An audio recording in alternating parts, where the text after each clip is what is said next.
check landed on the white tablecloth like something my mother had wanted to throw away. She pushed it toward me with 2 fingers, the way you'd slide a dirty napkin to the edge of the table. "Don't get weird about it," she said. Her voice had that crystal edge she only used in front of the cousins. "Your grandfather thinks he's funny. Don't make us all sit through one of your performances." I was 28 years old, sitting at a Thanksgiving table in my grandfather's house in Greenwich, and my mother had just handed me a check for $25,000, like it was a parking ticket. The number on the check was real. The signature was real. The bank was city private. I had set up that account for him myself 3 years ago, when his hands started shaking too badly to manage the online forms.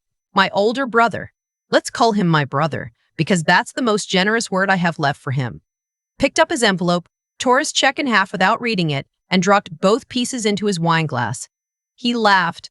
The Merlot turned the paper pink. "Cheers, Pops. Better luck next year." My grandfather didn't laugh. He was sitting in the chair at the head of the table, the one with the carved oak claws on the armrest that I used to be scared of when I was 4. He had a napkin folded in his lap. He was watching me. Only me. My younger sister, the one I used to share a bunk bed with, held her check up to the chandelier, squinted at it, and made a small, disappointed sound, like the gift was a sweater in the wrong size. Then she set it down on her bread plate and forgot about it. My mother turned to my aunt and said, "He pulled this last Easter too. We had to convince him it was a fake account. The man closed it 10 years ago, but he still has the old checkbooks." She rolled her eyes the way women do when they want other women to bond with them over the foolishness of an old man. I didn't say anything. I picked up my check, folded it in thirds the way I'd been taught in business school, and slid it into the inside pocket of my blazer. My hand was shaking, but only a little, and only on the inside where they couldn't see. I looked at my grandfather. He didn't wink. He didn't smile. He just held my eyes for 1 full second across the candlelight, and then he reached for his water glass. Have you ever sat at a table with your own family and realized you were the only one paying attention? I drove home that night with the check in my coat pocket like it was a live thing. I lived alone in a 1-bedroom apartment in Stamford, 20 minutes from where I grew up. The radiator banged. The bathtub leaked. I had been splitting my grocery budget between Greek yogurt and the cheapest pasta at Stop and Shop for 6 months because I had taken on the cost of my own CPA exam prep materials. I was a forensic accountant. I had been one for 4 years. I worked at a mid-sized firm that did insurance fraud investigations for boring carriers in Hartford. My job, every day, was to look at someone's books and figure out where the lies lived. I had testified in 2 federal cases. I had a closet full of pencil skirts and a savings account with $842 in it. My family thought I was a bookkeeper. That's the word my mother used at parties. She does some kind of bookkeeping for an insurance company. Like I was punching keys at a desk in a strip mall. I poured myself a glass of the cheap white I kept in the fridge for emergencies, and I sat down at my kitchen table with a check in front of me. I didn't deposit it that night. I wanted to. My finger was on the mobile app before I even took my shoes off. But I made myself wait. If my mother was right, if my grandfather really had slipped and written it on a dead account, depositing it would bounce, and the bank would charge me a fee, and I'd have to swallow it and pretend nothing happened. I'd done that before. The next morning, a Friday, I drove to the city branch in downtown Stamford. The teller was a woman in her 50s with reading glasses on a beaded chain. I told her I wanted to verify a check before deposit. She nodded like she'd done this 1,000 times. She typed. She squinted. She typed again. She looked up at me over the chain. "This is from a custodial account," she said. "Your grandfather has signing authority. The funds are available now. Would you like to deposit the full amount?" I said yes. My voice came out fine. She printed the receipt. I took it to my car. I sat in the driver's seat in the parking garage with the engine off, and I looked at the line that said available balance, $25,847.16, and I did not cry because I had stopped crying about my family when I was 19. But I sat there for a long time. You have to understand what my family looked like from the outside, because that's the only way the inside makes sense. My father was a partner at a boutique investment firm in Manhattan. My mother sat on the board of 2 museums and chaired a charity gala every March. We had a Christmas card portrait taken every November on the front steps of the house in Greenwich, and one year it was featured in the local paper. My brother was 31 and had not held a job since 2019. He had something he called a fund, which existed entirely in PowerPoint decks he had paid a freelancer in Manila to design. He drove a leased Porsche Cayenne. He lived in a two-bedroom on the Upper East Side that my parents paid for, although the lease was technically in his name to build credit. My sister was 24. She had dropped out of 2 colleges and was now an influencer, which meant my parents paid her rent in Williamsburg, and she posted photos of herself in linen sundresses on weekends in Montauk. And then there was me. I was the one who'd gone to a state school on partial scholarship because my parents said the family was tight that year. I was the one who'd been told to use the credit card only for emergencies and then been screamed at for buying textbooks. I was the one who'd been told, at 15, that I should consider myself lucky to have a roof over my head. There was a trust. My grandmother had set it up before she died. When I was 11, she'd left specific amounts to each grandchild. Mine was supposed to mature when I turned 25. My mother had told me, the week before my 25th birthday, that the trust had underperformed and there was nothing left. The market, she said. The 2008 crash, she said. Your grandmother meant well, but she should have used a real advisor. I had believed her. I had been 25 and tired and trying to pay rent. I had said okay, and I had not asked another question because asking questions in my family was treated like an act of war. I sat in the parking garage and I thought about the check, and I thought about the Porsche Cayenne, and I thought about my grandmother, who used to braid my hair on Saturday mornings and let me lick the spoon when she made lemon bars. And the math started to do itself.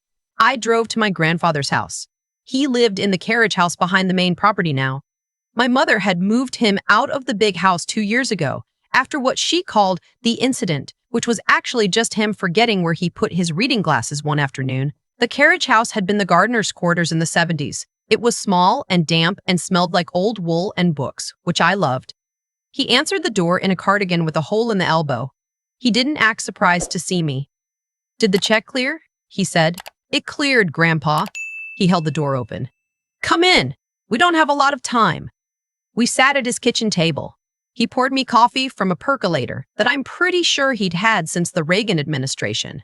His hands didn't shake at all. The whole frail old man thing he performed at Thanksgiving was gone, and what was left was a man who had spent 40 years running an industrial supply company and knew exactly how to read a balance sheet. Your trust, he said. How much did your mother tell you was left? Nothing, I said. She said it underperformed. He nodded slowly, like he'd already guessed. Your grandmother left you $820,000, he said. I co-signed the trust papers. I have the copy in this house.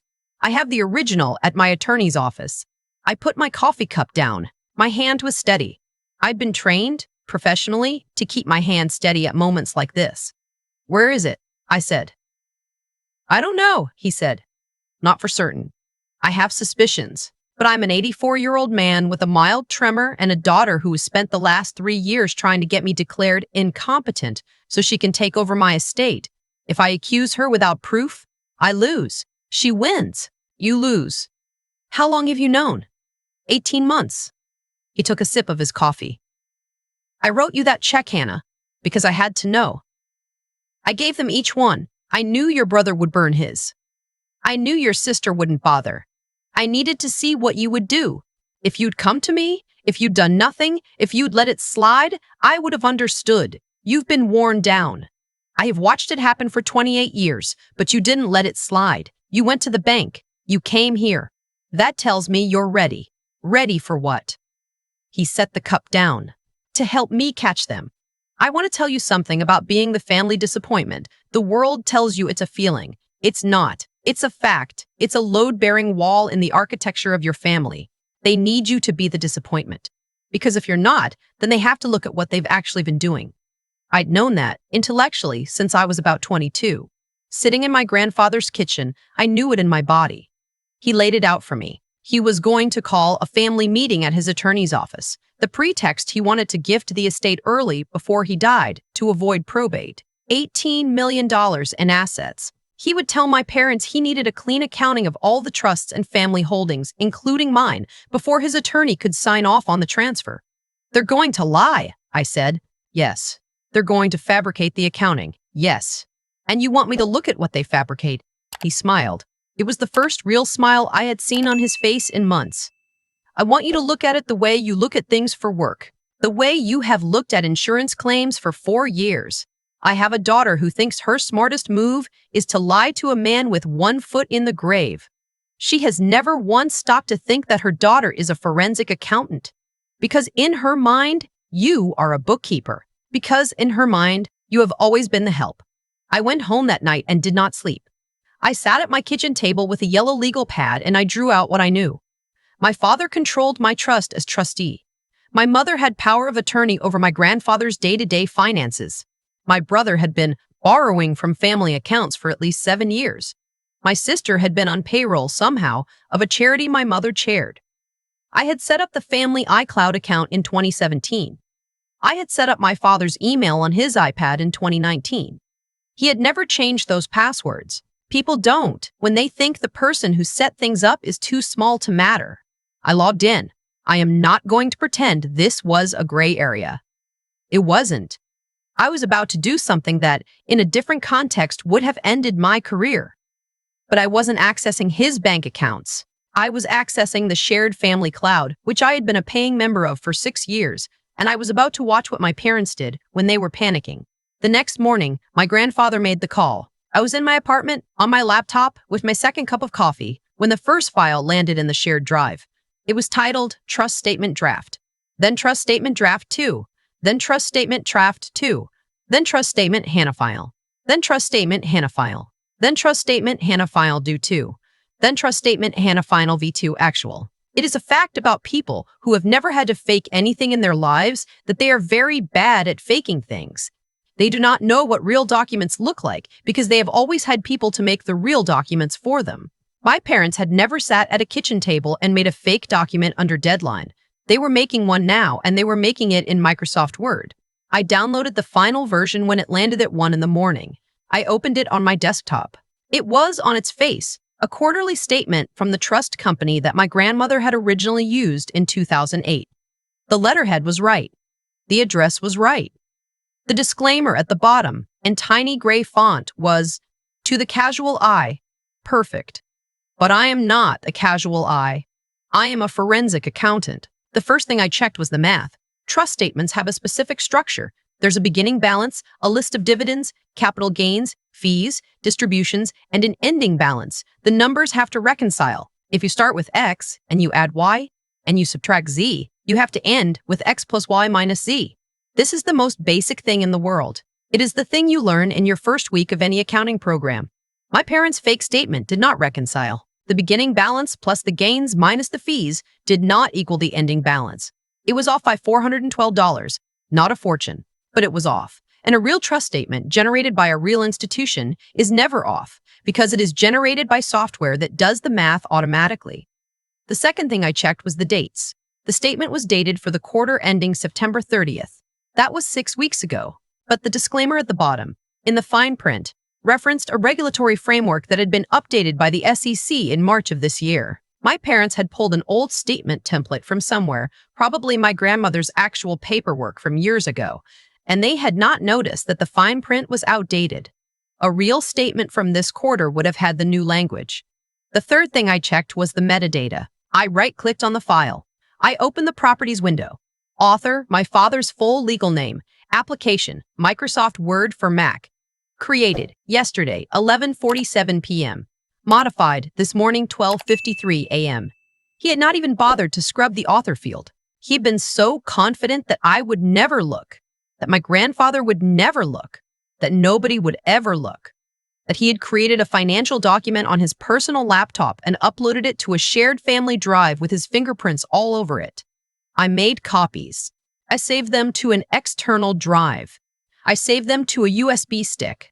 I emailed encrypted versions to myself at a separate account I'd set up 4 years ago specifically for work I couldn't risk losing. I printed 3 hard copies and put them in a file folder. Then I called my grandfather. "They use Word," I said. He laughed. It was the first time I had ever heard him laugh that way. Not a chuckle. A real laugh, low and pleased. The kind that comes from being right about something you've been right about something you've been right about for a very long time. "Let's set the meeting," he said. The conference room at my grandfather's attorney's office took up half of the 32nd floor of a building on Park Avenue. The conference table was a single slab of Italian walnut that had been the subject of 2 divorces among the partners during its acquisition, or so I'd been told once at a Christmas party. I got there 45 minutes early. The attorney's name was on the door in brass. His paralegal showed me into the room and asked if I wanted water. I said yes. I set up the laptop. I tested the projector. I checked the HDMI cable twice. I went to the bathroom and looked at myself in the mirror and told my reflection, out loud, "You have done this in court. This is no different. This is no different." My grandfather arrived at 11:45. He was using his cane. He looked, deliberately, like a man who had aged 10 years in a month. He shuffled to the head of the table and sat down with a small groan. He winked at me. Once, when nobody was looking. The attorney came in at 11:50. His name was Mr. Halverson. He was 60, white-haired, with the kind of face that does not move when he is being lied to. He sat to my grandfather's right and opened a leather folio. My parents arrived at 12:04. My mother was wearing the camel coat she only wore for important meetings. My father was in a navy suit with a pocket square. They had clearly coordinated. They walked into the room like they were attending the reading of a will that was already written. They did not look at me. Not once. My mother glanced toward the projector, registered that there was a person standing next to it, did not recognize that person as her daughter, and turned away. I had spent 28 years being invisible to her. For once, I was grateful. My brother came in 2 minutes later. He was on his phone. He sat down without saying hello to anyone, set his phone face up on the walnut, and started scrolling. My sister did not come. She had texted that morning that she was at a wellness retreat in Tulum. My mother had explained this to my grandfather over speakerphone as if it were an act of God. "Mr. Pursing." Halverson cleared his throat. "Mr. Whitaker has asked us to convene to discuss the early transfer of estate assets. Before we proceed, he has requested a current accounting of all trust holdings under family management. I understand you have prepared such an accounting." "Of course," my father said. He pulled a folder from his briefcase. He slid it across the walnut. "Everything is in order." "Excellent." Mr. Halverson did not touch the folder. He looked at my grandfather. Mr. Halverson did not touch the folder. He looked at my grandfather. "Whitaker, would you like to review the documents?" "My eyes," my grandfather said softly. "My granddaughter can put them on the screen." This was the moment. This was the seam in the operation. My father looked at me for the first time that morning. His eyes had no recognition in them at all. They were the eyes of a man looking at a hotel concierge. "Make it quick," he said. "Don't fuss with it." "I won't," I said. I scanned the documents. I projected the trust statement onto the wall. It filled the screen. 8 feet tall. Every digit the size of a dinner plate. "There it is," my father said to my grandfather. $840,000. "Growth has been modest, but the principle is preserved." "It looks very thorough," my grandfather said. I let the silence sit for a moment. I had learned, in depositions, that silence is a tool. People rush to fill it. People hang themselves in silence. Then I said, "Could I show everyone something?" My mother's head turned. She finally looked at me. Her eyes narrowed. "Hannah, just project it. Don't make a thing of it." "I'm not making a thing," I said. "I just want to check the math." I clicked. I pulled up a calculator overlay. I read the numbers out loud. Beginning balance, plus dividends, plus realized gains, minus management fees, equals ending balance. I did the arithmetic on the screen. 4-year-olds could have followed along. "This document," I said, "is off by $412. The math doesn't reconcile." My father said, "That's a reconcile." "Nice star rounding error." "Trust statements don't have rounding errors," I said. "They're generated by software. Software doesn't make rounding errors of $400. He opened his mouth and closed it. I clicked again. I pulled up an actual quarterly statement from the same trust company from 2018 that my grandfather had given me from his files. "This is a real statement from this institution," I said. "Notice the regulatory disclaimer at the bottom?" I zoomed in. The fine print became readable. I read it aloud. "And this is the disclaimer on the document you provided this morning." I zoomed in on the fake. I read that one aloud too. They were different. The language was different. Anyone in the room could see it. "The disclaimer on your document," I said, "uses language that was retired by the SEC in March of this year. A real statement from last quarter would have the updated language. This one doesn't because this document is a 2018 template that was modified. Hannah! My mother's voice. Cold now, the crystal back in it. What are you doing? I'm reviewing the accounting, Mom, like Grandpa asked. I clicked one more time. I pulled up the file properties. The metadata filled the screen. The author field, the application, the date created, the date modified. Every one of them readable in 40-point font. Author. Created 11:47 p.m. yesterday. Microsoft Word for Mac. My father's name. In his own handwriting, essentially. 8 feet tall on the wall. The room went so quiet, I could hear the radiator tick. My father said very slowly, "Where did you get that?" "From the document you handed Mr. Halverson 9 minutes ago." My brother looked up from his phone. He looked at the screen. He looked at our father. He said, "Dad?" "Shut up," my father said. "Mr. Whitaker." Mr. Halverson, calm as ever. He had not moved. "Could you confirm that you authored this document?" "It's a working draft," my father said. "We pulled it together this morning because the actual statements were at the office." "This morning was 3 minutes after midnight," I said. "I have the file. I have the timestamps. I have the version history.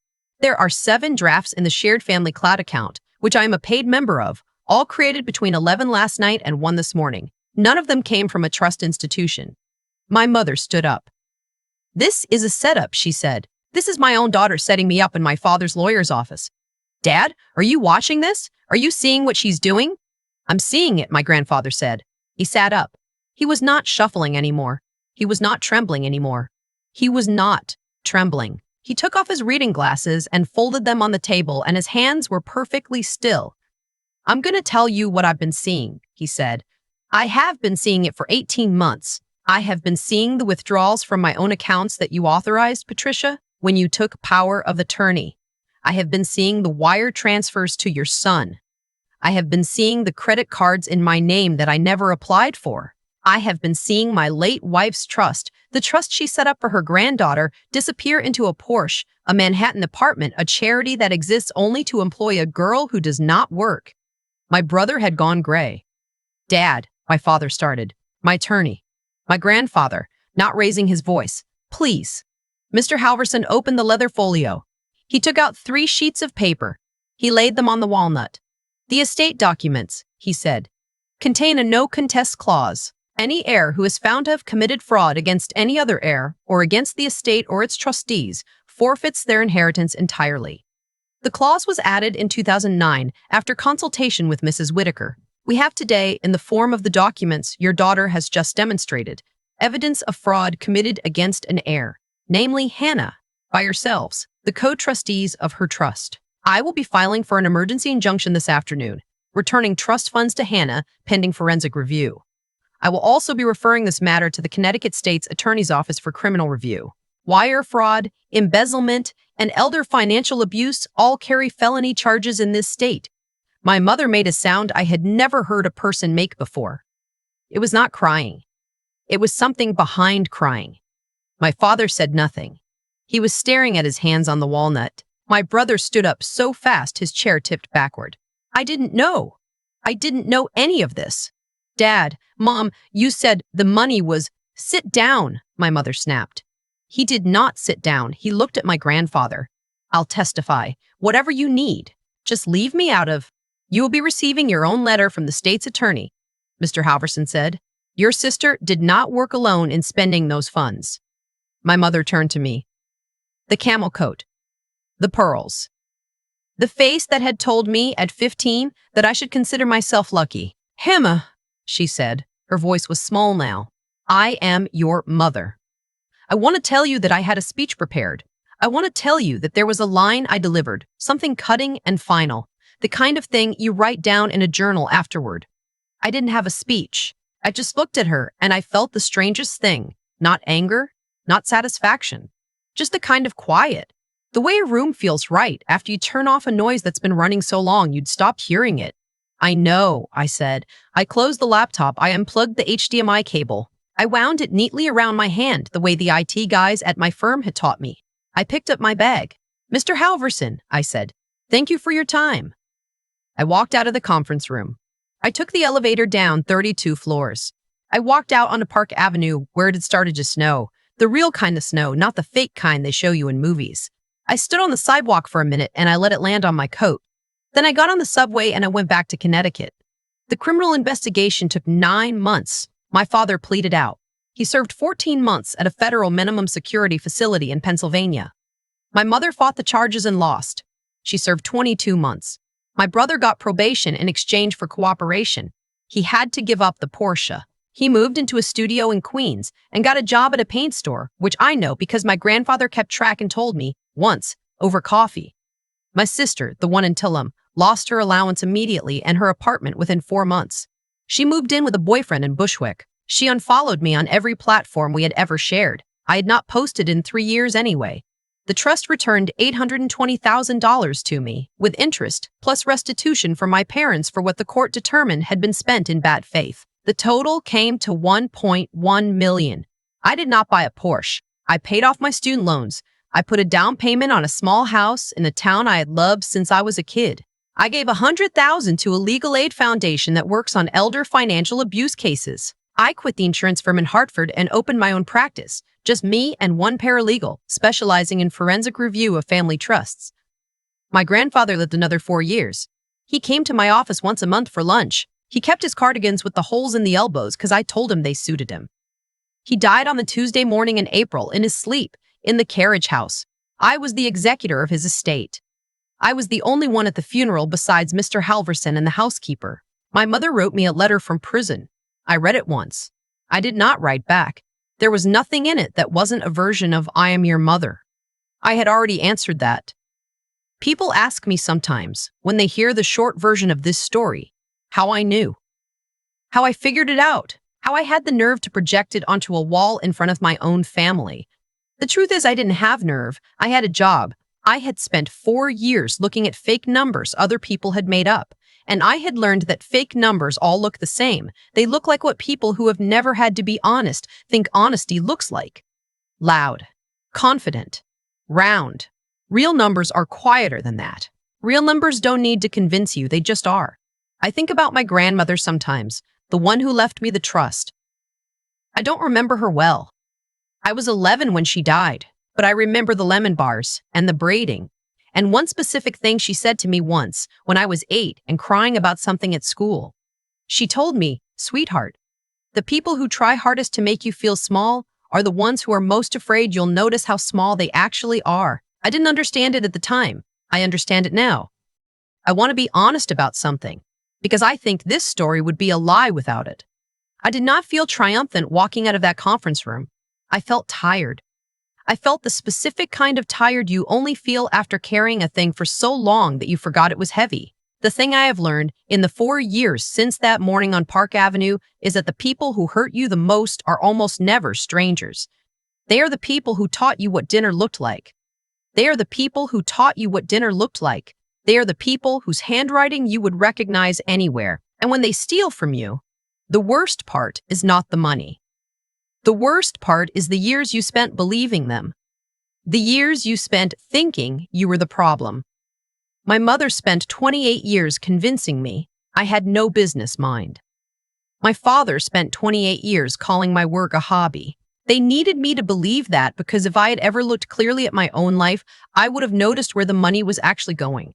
Their lie required my smallness. That is the part that took me longest to understand. They were not careless with me. They were strategic. The reason it ended the way it did is not because I am special. It is because I kept showing up to my own life when nobody else was watching. I studied for the CPA exam in a basement apartment that smelled like mildew. I learned forensic accounting because I liked the puzzle of it, not because I knew I would one day need it on a wall in front of my own father. The skill was already in my hands the day my grandfather slid that check across the table. I just had not been asked to use it yet. What I would say to anyone listening, if I were saying anything at all, is this. The work you do quietly, the work nobody is clapping for, the boring, patient work of becoming good at something, that work is not wasted. It is being saved up for the day you need it. Mine sat in me for 4 years before the moment came. Yours might be sitting in you right now. The other thing I would say is harder. If the people who are supposed to love you keep telling you what you cannot do, listen to what they are afraid you will do. My family did not call me incompetent because I was incompetent. They called me incompetent because they were afraid of what I could see. Pay attention to the shape of an insult. Most of the time, it tells you exactly where someone is weakest. My grandfather used to say, competence isn't loud. I think about that a lot. The loud people in my family lost everything. The quiet ones. Him, me, his attorney with the leather folio. We kept going. We are still here. We are having coffee on Tuesdays. That is the only revenge I needed in the end. Not the money, not the courtroom, just the right to live a life that was actually mine, and to know, every morning when I open my eyes, that I built it myself.